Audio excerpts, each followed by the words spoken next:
International Space Station's Expedition 6364 crew. She is scheduled to launch with 2 Russian cosmonauts October 14th from the Baikonur Cosmodrome in Kazakhstan. This will be her second space flight. In 2016, she spent 115 days in space as a member of the station's Expedition 4849 crew.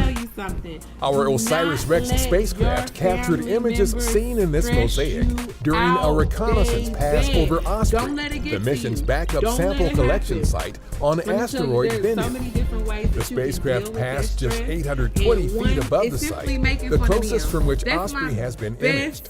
OSIRIS-REx is scheduled to make its first sample collection attempt at primary site Nightingale on October 20th. A virtual meeting of the American Astronomical Society featured several items of note about the supermassive black hole at the center of our Milky Way galaxy. This included some insight from our Hubble Space Telescope about a cataclysmic explosion there about 3.5 million years ago. A new virtual reality experience based on data from several telescopes, including our Chandra X-ray Observatory, and new research from the Sophia Airborne Observatory about how materials at the center of the Milky Way are affected by magnetic fields at play there. That's what's up this week at NASA.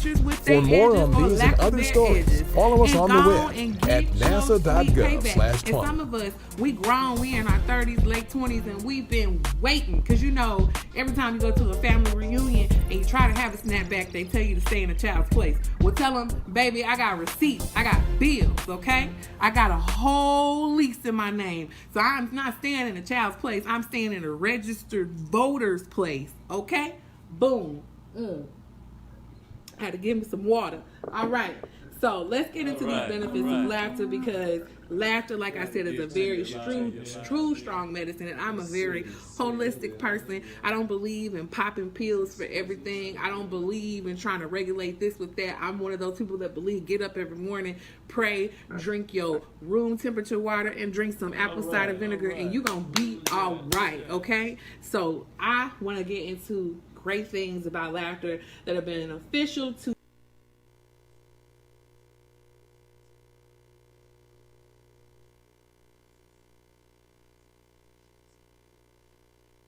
All right. Come to you. Into a little bit of technical difficulty here, but we're trying to make it happen. Yes, this is the BFTA Boy Show with your host, Louis George Walker. And we're coming to you on a lot of different platforms today, and we're trying to make it live, make it cook and do what it's supposed to do. Get rid of some of this extra sound. There we go. All right, how's everybody doing this afternoon? Glad that you're here. Hope to be able to bring you a little bit more of what is going on in the city and in the world. Let me see in my videos here. I'm going to bring you some of the new things that are happening. Not that. So it's Monday and it's hot in Kansas City. It's smoking out there. It's smoking in here in the studio as far as that's concerned, so I know it's got to be smoking outside as we're trying to make the ends meet, get it all together. Let's see, we got to get to our downloads here.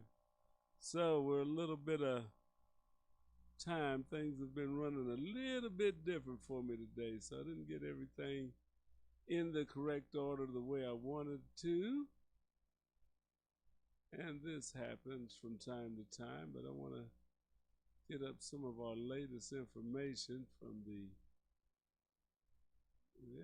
I thought I had it, but doesn't look like I got it now. All right, but anyway, thank you for joining. I will be playing around with this as we go through this day. And we will see if we can find the videos that I'm trying to pull up. Let's see it.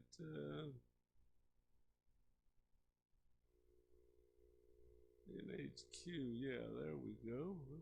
Let's see it. Let's see if we can show that in the folder. There it is. All right. I know we'd find it sooner or later.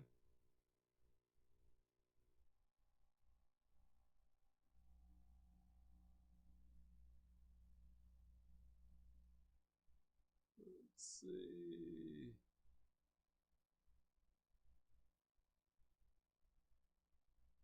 Our downloads for today.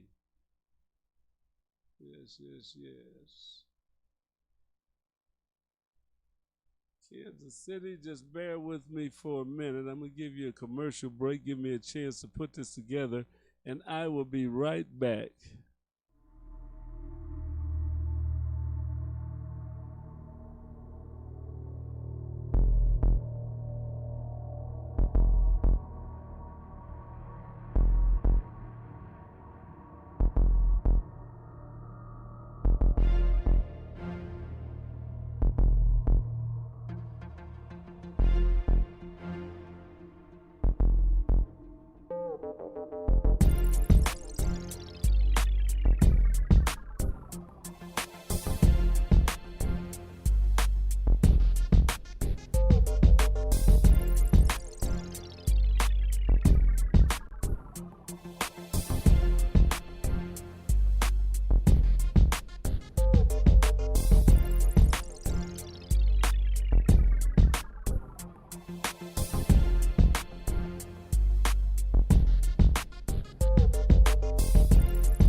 How you doing there, Kansas City? Glad to be with you now. Kind of got things back in order.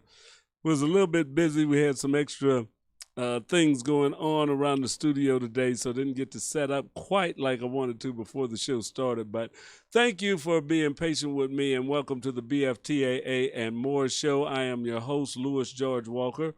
The BFTAA and More Show is a product of a partnership between the WEB Du Bois Learning Center and the Black Family Technology Awareness Association of Kansas City. So we've come together to give you a radio station called Knowledge, Understanding, and Wisdom.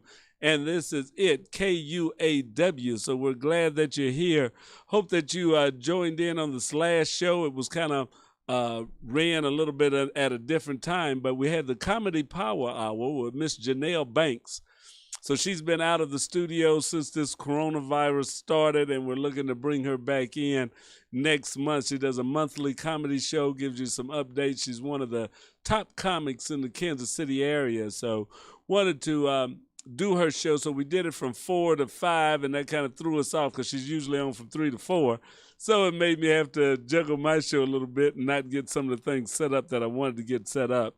But we do want to touch base with everyone because we're going to be talking about the thing that's been going on a lot over the last 2-3 weeks since George Floyd was murdered up in Minneapolis. So we wanted to talk a little bit more about that, not just about the death of Floyd, and they're having his funeral today, I believe it is, in Houston. I think I saw some video of it. I'll see if I can find it and bring it up for you guys as we're going through the day. But wanted to talk a little bit about that and talk about the social unrest, the protesting, things that are happening, not just in the country, but these are going on all around the world, that Black Lives Matter has really taken off to where there are people in other countries all over that are standing in solidarity with the Black Lives Matter movement, with the I Can't Breathe T-shirts, with the things that were shown, and it's having a big impact on not just this country, but a lot of people's thoughts in a lot of countries. I mean, we've seen that it's making them think about what they're doing in England, in the Netherlands, in Australia. There's been a lot of support, but there's a lot of soul searching that goes on everywhere. And that's important. It's a good thing. It's tragic that it had to happen like it did, but it is what they say, sometimes you have to find the good in even the bad situation. So we're glad that that is happening. We've got people that are texting me right now, and I wanted to say that this show is gonna this show is gonna be a show where we will discuss some things that are maybe a little not normally talked about. I mean, we don't talk about race as much, at least not a two-way conversation. I want to say that today I'm opening up our phone lines. I want you to call in if you want to discuss this. I want you to hit me on the Facebook page if you want to. Either way it goes, you can give me a call at 816-599-6893. That's 816-599-6893. That would be the number to the station. So if you call up, I can pick you up there and we can chit chat. You can also hit me up on our Facebook page. If you're watching this on Facebook, you know what it is. But if you're listening on TuneIn or one of the other apps, you can reach us at KUAW-LPFM 98.5 on Facebook. You can also pick us up live on YouTube and on Periscope and on Twitter. We're putting that out on a lot of platforms now.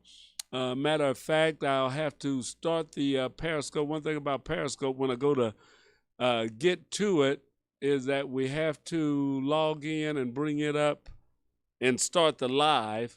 So that takes a little extra time too as we're starting things nowadays. I'm going to start a watch party, bring people in on that. Yes.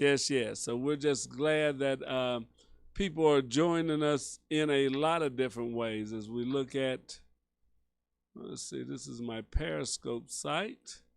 Yes. And if I go to producer, I can preview this broadcast. That's right. The BFTAA and more. There I am.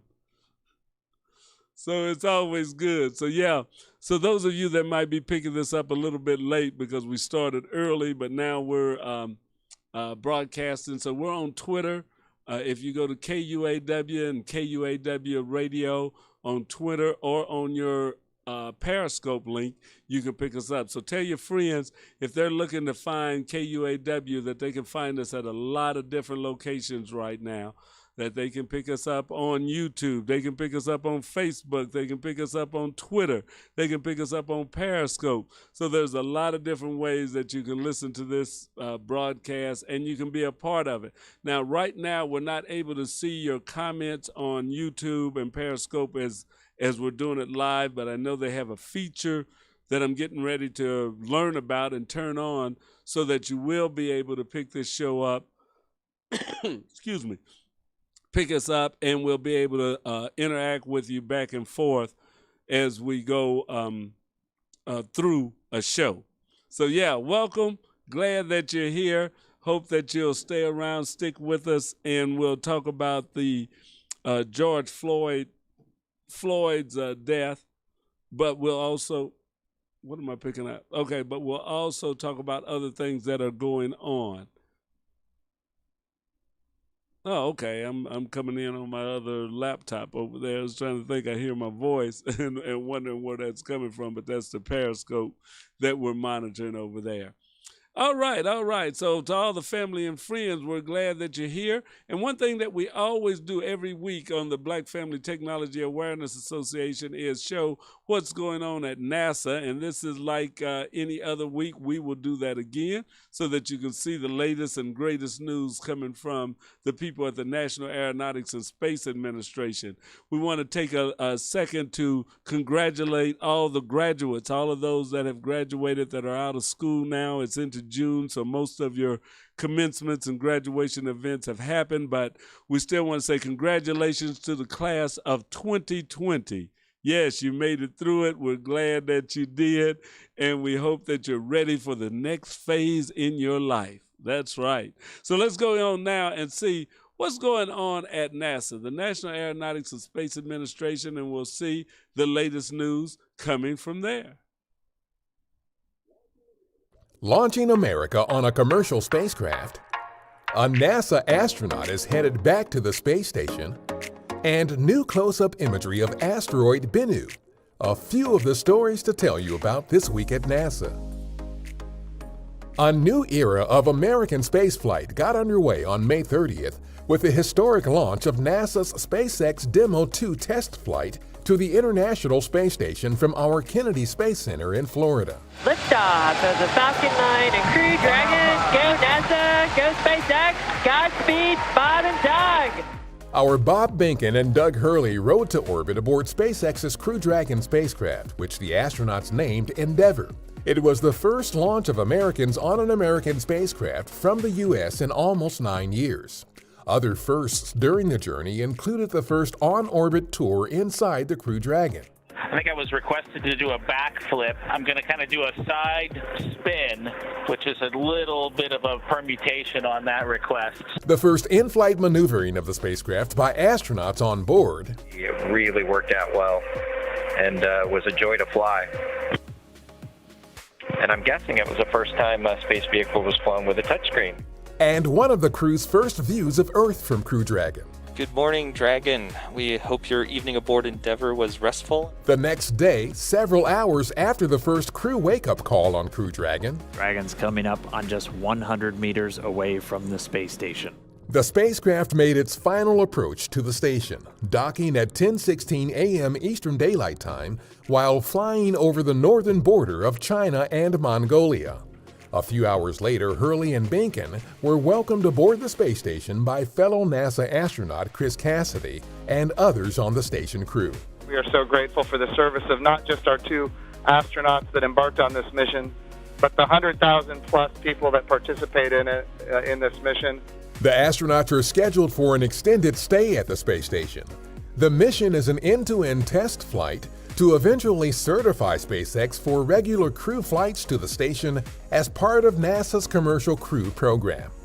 Astronaut Kate Rubins has been assigned to a 6-month mission as a member of the International Space Station's Expedition 6364 crew.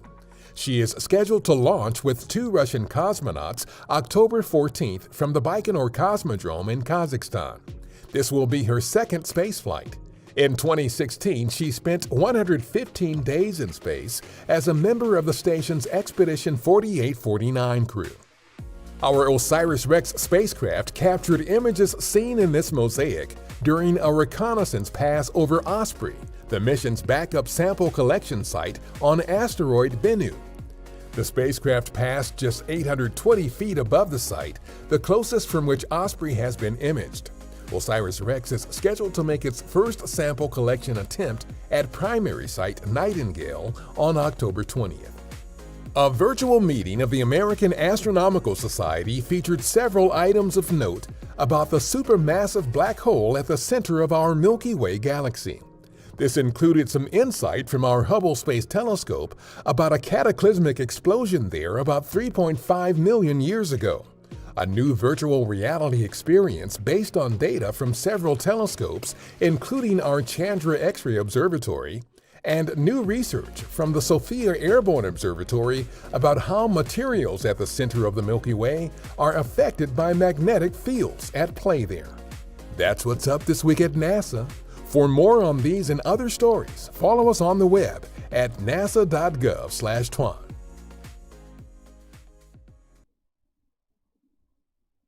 All right. That's what's going on at NASA. Yeah, there's a lot of things going on there and space exploration, and some of those shots were fantastic. It was really great to see.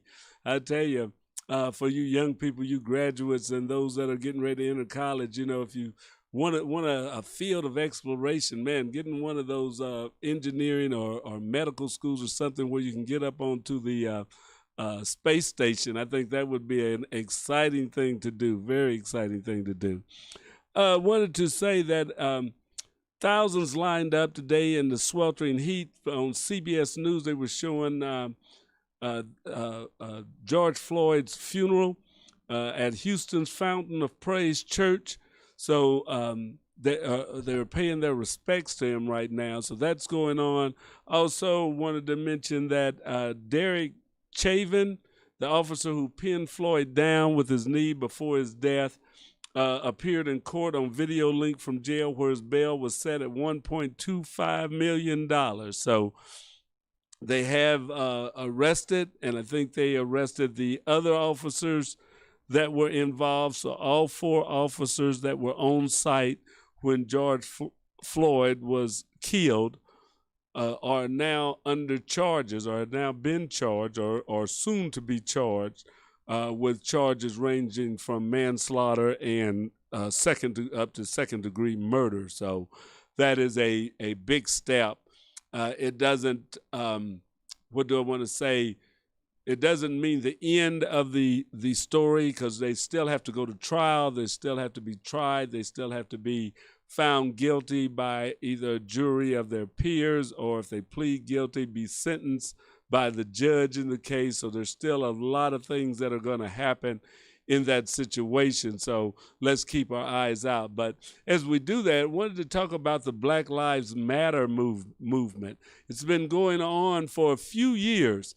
People have been protesting the police killings, people that have died in police custody, and those type of things for quite a few years, and just talking about the brutality that people face, not always ending in death, but that African Americans here in the United States are a lot of times treated different than the majority population by the police, the people that are sworn to serve and protect.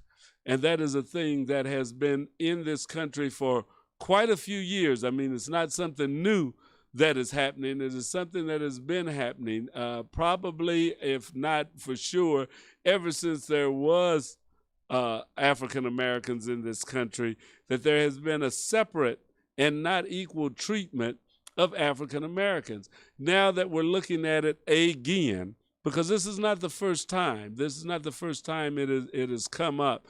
In my lifetime, this would make the second big movement of people that are protesting and are out in the street. So, you know, we don't want to say that this is the first time that anything like this has happened, or that the protests like this have even happened. It is different. It's kind of monumental in the fact that you have worldwide attention being paid to it right now. I mean, never have I seen the protests that are going on in foreign countries from this video that was shown, and then standing in solidarity, because I think it's more than just that one video. I think it's more than something that just happened one time.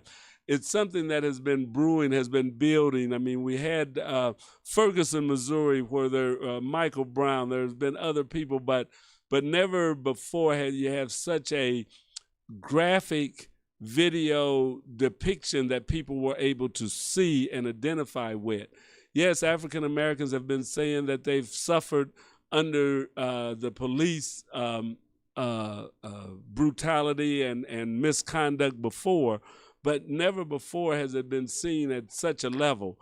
The last time, and we'd have to remember that if you look back at the civil rights era, as it went back into the 60s, there was a movie called Selma, which lightly kind of went over what happened in Selma, Alabama, when African Americans peacefully marched across the Edmund Pettus Bridge into Selma, and they were attacked by police with dogs, with water cannons, with billy clubs and bull whips. That was shown on television, and it was shown on the local news all across the country, CBS, NBC, ABC, and it galvanized people, because in that first march to Selma, it was a predominantly black march that African Americans went to try and get the right to vote, to protest the laws that kept them from voting. And as they went, they were attacked. They were attacked, and at that time, even though it was predominantly black, television, being that new medium, broadcast it. So people at home and I would say the average American, the average white American who had been hearing about brutality, had been hearing about civil rights and stuff, but, okay, it's bad in the South, or it's this or it's that. But there were always competing narratives saying that, well, it was outside agitators, it was this and that. But when they saw the graphic depiction of children, of adults, of old people being set upon with dogs, with water hose, with water cannons for no more than walking peacefully down the street, that they galvanized. And the next time that they called the march in Selma, there were people from all over America. There were plenty of white people and black people marching then because their conscience had been pricked and they didn't want to sit at home and not do anything with this type of atrocity going on in their name or by their government, saying that it was, to protect or to keep law and order and to stop civil disobedience, that they said they saw through all of that and said, no, this ain't right. This is not right. This is not what we stand for. So that was one precedent that was set. But and it went by, and there was a lot of marching, a lot of laws were changed, a lot of things happened because of that, and because the majority of Americans started getting involved. The majority population started getting involved and said, yeah, we walk with you, we stand with you on that. Housewives, pastors, preachers, people from all walks of life came to show their support, to join in with it. Well, we forward up to 2020, and what's been going on? Colin Kaepernick took a knee a few years ago, 2016, 2015, to protest police brutality. He was set upon by the media, by the NFL, by some of the players even, that, he shouldn't be doing this. He's been blackballed, not allowed to play his profession or to compete in his career of choice simply because he was protesting police brutality. And everybody didn't see it. Everybody didn't wonder, what was he doing that for? Yeah, there had been Trayvon Martin, or there had been an incident here, but, it wasn't going on all over, and it wasn't, so bad that you want to stop a whole football game, or as some wanted to take it as disrespecting the flag, which was in no way of mean to disrespect the flag, but to bring attention to a serious, life-threatening problem that was going on in this country.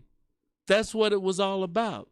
But we go from that kneeling to today, when we saw a policeman kneeling on a man's neck, on a black man's neck, for 8 minutes and 46 seconds till he was dead. Yes, till he was dead. Not till he was unconscious, not till he was subdued, but until there was no more life in his body. And we saw that, and America saw that. And it was like, wait a minute, a wake-up call. Just like the dogs and all that happened in Selma, we saw something happen there. And it aroused something in the average American, in white populations, in Chinese, in Jewish, in a lot of populations, to say, this is not right. Not only in this country, but it has raised the attention of the plight of African Americans worldwide. That there's solidarity in England, there's solidarity in Australia, in a lot of countries behind this. So it's not that we wanted this to happen, but this seems like the only thing that jars everybody to come to see that this isn't right. It had been said, they had been, it wasn't like this is the first time we heard about police brutality, but I don't think a lot of people believed it. I think a lot of people always would think about blaming the victim. Surely the police couldn't be wrong. Surely they had a reason to do what they were doing. I mean, we pride ourselves on being a country of laws, on fairness, on everybody having an equal chance. So it's hard to admit and to look and to see and say, whoa, what is this? What's happening? But that's what's happening. If you'd like to talk about it, that's one thing we want to start here at KUAW, I was talking with a friend of mine who works at one of the largest employers in the Kansas City area, and he was saying that, it's time to have that conversation. We've got to talk about race. Yeah, we've got to talk about the conditions of African Americans, and we have to talk about the condition in relation to the conditions of everybody else in the country. Brown, black people, Native Americans, and all. It's not an even playing field. No, everybody doesn't get the same opportunity. Everybody isn't afforded the same playing field. Yes, there are poor people and disadvantaged people in every race. I don't think there's a race in this country that doesn't have a portion of them that are doing bad. That goes without saying. But there are some that it is systematically held down, by not by accident, on purpose. That communities, that hospitals, that schools are neglected, not by accident. No, it's not a mishap. It's not something that just ended up happening. No, a lot of it is planned. A lot of things are steered away from certain neighborhoods, certain communities. Funding, loans, and loans at reasonable rates for people to be able to purchase.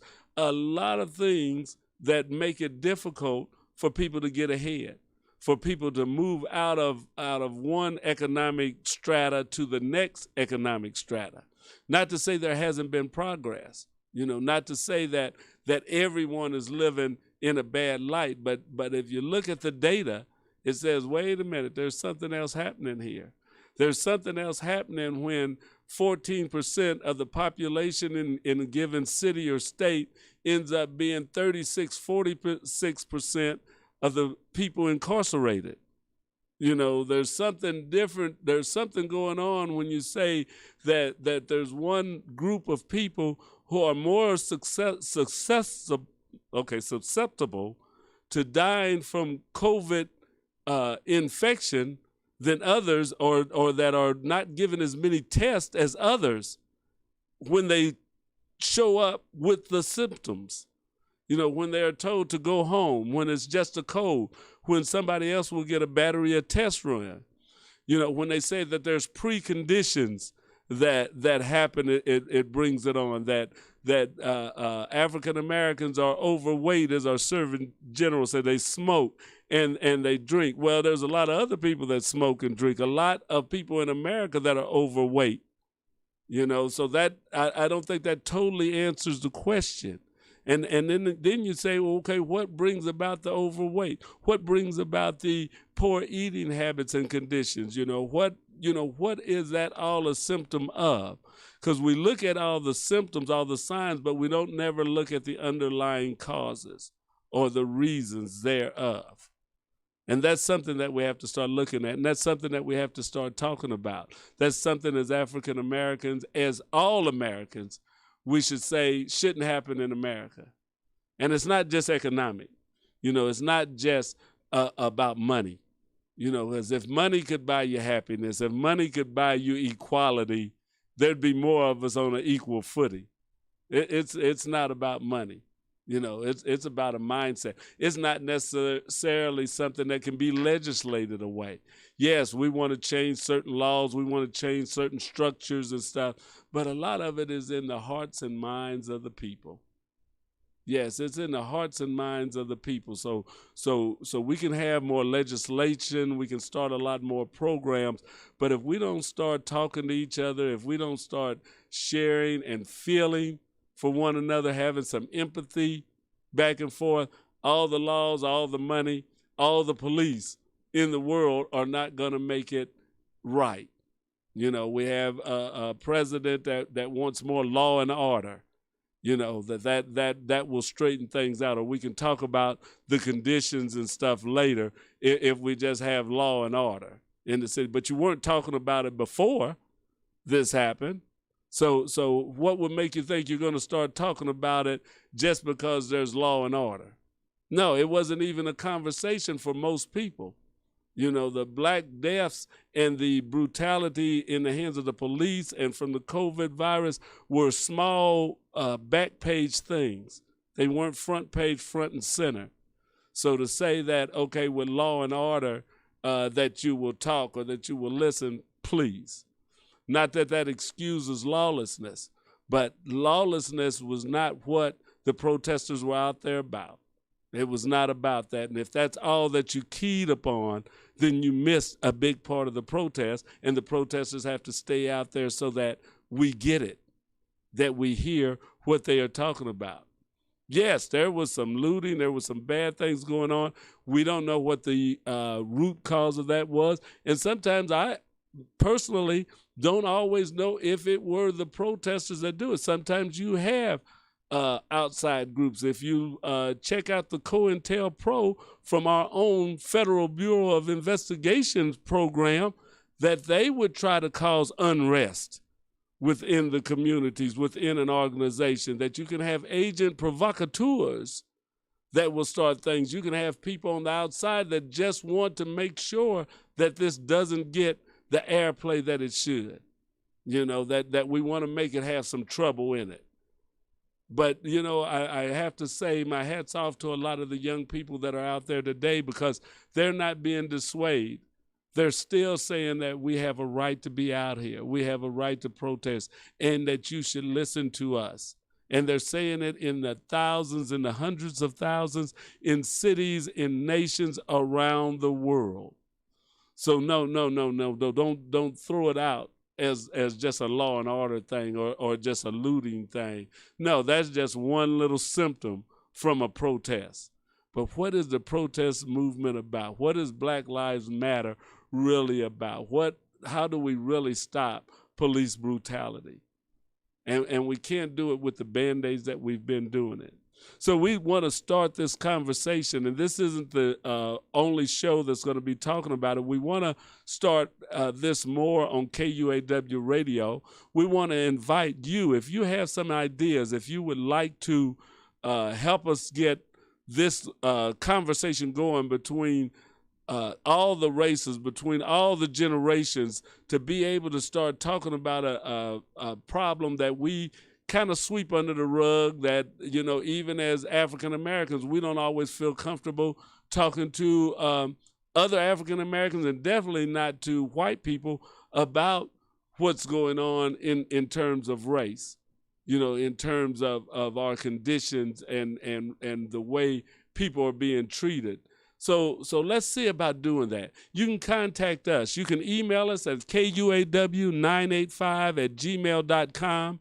You can also post on our Facebook page. You can give us a call at 816-599-6893 and leave a message so that we can get back with you, because we want to start some panel discussions right here on the radio. Yeah, we want to have 3 or 4. We're not going to have a room full of people and a big audience, but we'll probably do it and have Zoom, or people can come into the Facebook room or whatever.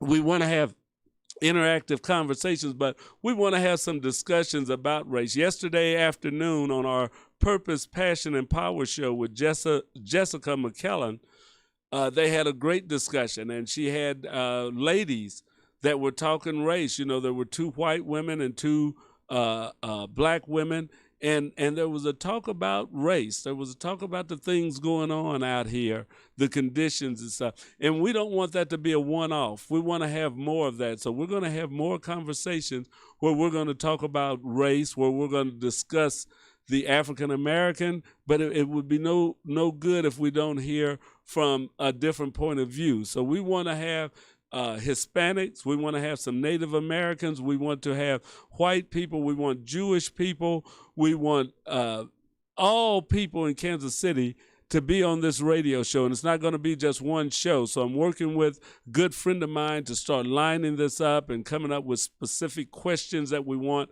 And we want business owners, we want politicians, we want community activists, we want homemakers, we want construction workers. So we just want a different cross section, and it's going to be a panel discussion that's going to be happening in more than 1 week.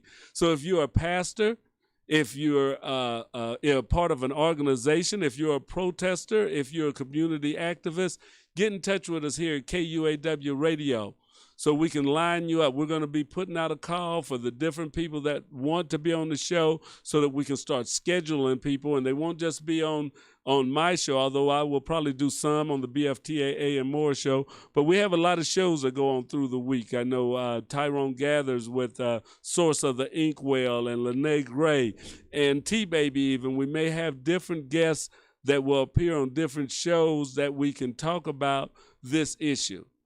Talk about this issue beyond George Floyd, because it's bigger than George Floyd. George Floyd is definitely the catalyst, and his name is now a part of history which will never be forgotten in America.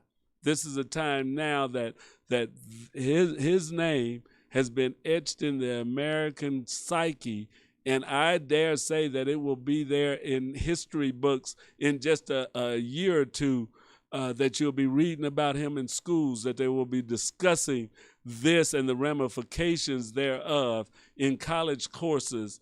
This is going to be, it already has been the subject of many sermons and panel discussions, but it's something that we need to have, and we're going to have more of it. So get in touch with me. Give me a call, hit us up with an email, text to us, any of those things that you want to do. We'll be glad to have it, glad to have you involved with us. And if you want to host one of the panel discussions, we can discuss that. So if you know some people that you want to invite and you want to set up a panel discussion, get in touch with KUAW Radio. Email us at KUAW985@gmail.com. Give us a call at 816-599-6893. Or reach us on any of the social networking platforms that we are on. This live broadcast goes out on Periscope, on Twitter, on YouTube, on our Facebook page. So we're out there on the major ones, and we're going to be coming to you on more of the social media pages. You can also pick us up on your audio-only pages. We're on TuneIn. So if you have the TuneIn app, you can pick us up on the TuneIn app. And if you have a smartphone or a smart speaker, just tell your smart speaker, your Echo or your Amazon thing, just say, play KUAW. Yeah, put it out there distinctly because it wants to play this other one, but say KUAW, and it will play it. So you can pick us up on a lot of ways. So contact us, listen to us, and join in the conversation. We're going to be having more of it. I do appreciate you joining. I want you to stay tuned for our next show that's coming on. It's going to be Shifting Paradigms with B. Michael Long. He's going to be coming on here. He has a very enlightening show. I'm sure that it's going to be something that will he'll share some knowledge, some wisdom, some understanding with you. KUAW. We're glad that you joined. We hope to see you here again next week. Remember George Floyd. Remember those that have been protesting, that are working for change. Remember all of those that have gone on before us, but that have wanted to, and tried to make this a better world. Also, once again, we want to say congratulations to the class of 2020. Job well done. Yes, I know it's a different type of ending of the school year than you expected, but it was great, and we're glad that you've made it through it. You've done a great thing, and now the world needs your help to kind of straighten these things out. So 2020, our hats are off to you. Thanks, everyone, for listening. Be sure and join us next week right here, BFTAA and More Show on KUAW Radio, Kansas City's global community radio station. Talk to you later. Bye-bye.